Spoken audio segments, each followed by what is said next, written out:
चलो आज पढ़ते हैं स्ट्रक्चर ऑफ न्यूरॉन। न्यूरॉन यानी nerve cell. Neuron basic structural और फंक्शनल यूनिट है किसकी? नर्वस सिस्टम की। किडनी की एक नेफ्रॉन होती है, वैसे ही इसकी न्यूरॉन होती है।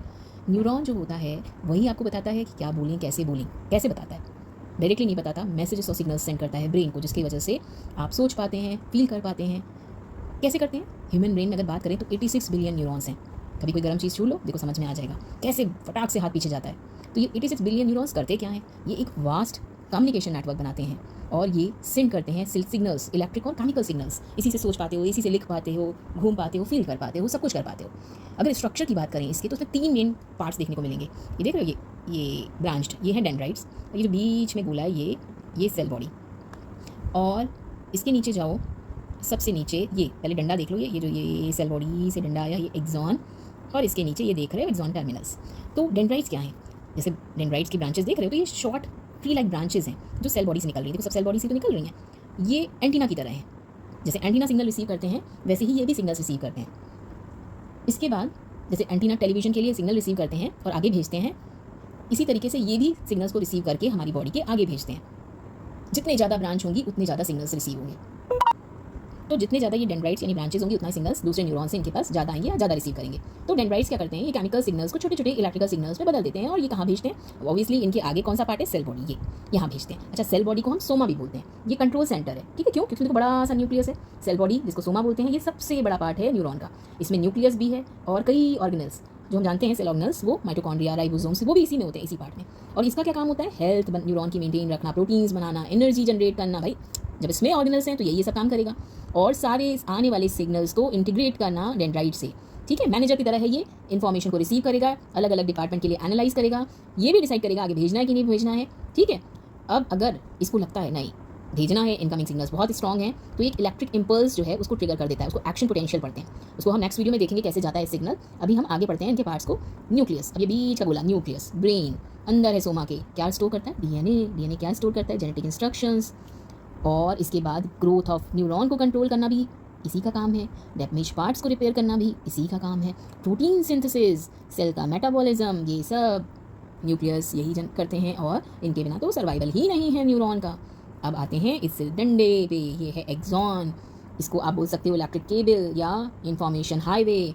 सेल बॉडी से चलेगा, मतलब एक्सटेंड करेगा, ठीक है। लॉन्ग फाइबर है, ठीक है। डेंड्राइट्स ने सिग्नल रिसीव किया, एक्सॉन सिर्फ कैरी करता है उनको, सेल बॉडी से यहाँ से कैरी करके यहाँ भेजता है।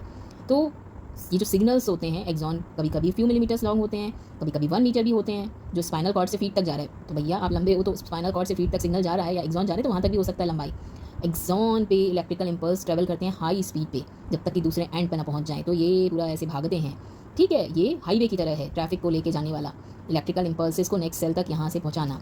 लेकिन एक्सॉन जो है ना, ये एक शीट से प्रोटेक्टेड होता है। जैसे हमारी इलेक्ट्रिक केबल्स जो होती हैं प्लास्टिक से इंसुलेटेड होती हैं, वैसे ही ये सेल से supported by cells, Schwann cells. Axon जो है एक फैटी लेयर से कवर्ड होते हैं, जिसको माइलिन शीट बोलते हैं।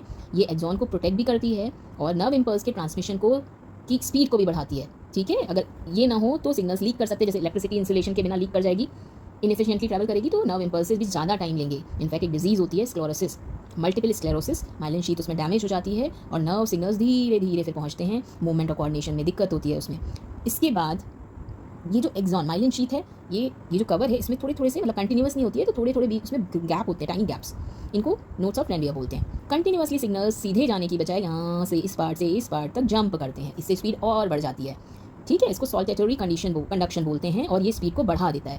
तो यानी इस तरीके से है कि आप कूद रहे हो, नदी है, नदी पार करने के लिए पत्थर रखे हैं और आप इस पत्थर से इस पत्थर पे कूद रहे हो, तो तैरने और चलने की बजाय अगर आप पत्थर कूद कूद के जाओगे तो स्पीड बढ़ जाएगी, ठीक है। तो आप नर्व इंपल्स जो है कुछ इसी तरीके से यहाँ से माइलिनेटेड एक्सॉन से ट्रैवल करते हैं।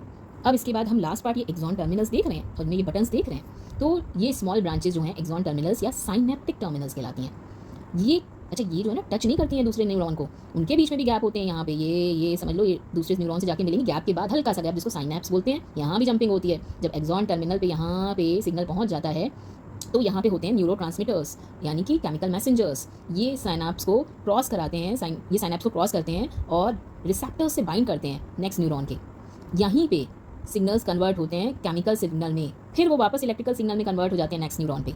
ये प्रोसेस रिपीट होता रहता है और नर्वस सिस्टम में हमारे इंपल्सेस ट्रैवल करते हैं, ठीक है। तो जैसे कि मान लो आपने गर्म चीज़ छुई, तो अब क्या होगा? यहाँ आपने गर्म चीज़ छुई हाथ से, तो जो रिसेप्टर्स हैं उनको गर्मी लगेगी, आपकी स्किन के रिसेप्टर्स, और एक सेंसरी न्यूरॉन, ठीक है। सो सेंसरी मोटर मिक्स 3 तरीके के न्यूरॉन, जो सेंसरी न्यूरॉन आपका सिग्नल को रिसीव करेगा और ये इससे इन डेंड्राइट से रिसीव करेगा। अब सिग्नल कहाँ जाएगा रिसीव होने के बाद? इस सेल बॉडी में आएगा। सेल बॉडी में मैंने कहा था एक्शन पोटेंशियल जनरेट हो जाता है और वहाँ से ये सिग्नल भागता है। भाई गर्म चीज़ छू के रखी हुई है, हाथ जल जाए उससे पहले सिग्नल को तेज़ी से दौड़ना है, और ये माइलिन शीथ और दौड़ाने में और तेज कर देती है। ये जंप करता हुआ नोड्स ऑफ रैनवियर से कहाँ पहुँचता है? एक्सॉन टर्मिनल पे। अब ये टर्मिनल पे पहुँच चुका है तो अब ये क्या करेगा? ये साइनैप्स को क्रॉस कर लेगा और फिर नेक्स्ट न्यूरॉन जो है सिग्नल को आगे पहुँचाएगा, ठीक है, जैसे रिले रेस चलती है। और नेक्स्ट न्यूरॉन या तो स्पाइनल कॉर्ड या ब्रेन में मैसेज लेके जाएगा, और ब्रेन तुरंत एक कमांड भेजेगा मोटर न्यूरॉन्स को, क्योंकि कमांड मोटर न्यूरॉन्स के पास जानिए कि भैया हाथ हटा लो, मसल कॉन्ट्रैक्ट हो जाना चाहिए, हैंड क्विकली मूव कर जाना चाहिए। तो स्पाइनल कॉर्ड या ब्रेन हमारे मैसेजेस सेंड करते हैं, अकॉर्डिंगली रिस्पॉन्स जनरेट होता है और हाथ जलने से बच जाता है। तो अगर हम बात करें तो सबसे पहले डेंड्राइट्स, फिर सेल बॉडी, फिर axons, myelin sheath, nodes of Ranvier और एक्सॉन टर्मिनल्स, फिर यहाँ से साइनैप्स आगे, फिर नेक्स्ट न्यूरॉन। इस तरीके से हमारा जो है सिग्नल इम्पल्सेस ट्रैवल करते हैं। आई होप समझ में आ गया होगा। इससे आगे नेक्स्ट वीडियो में देखेंगे।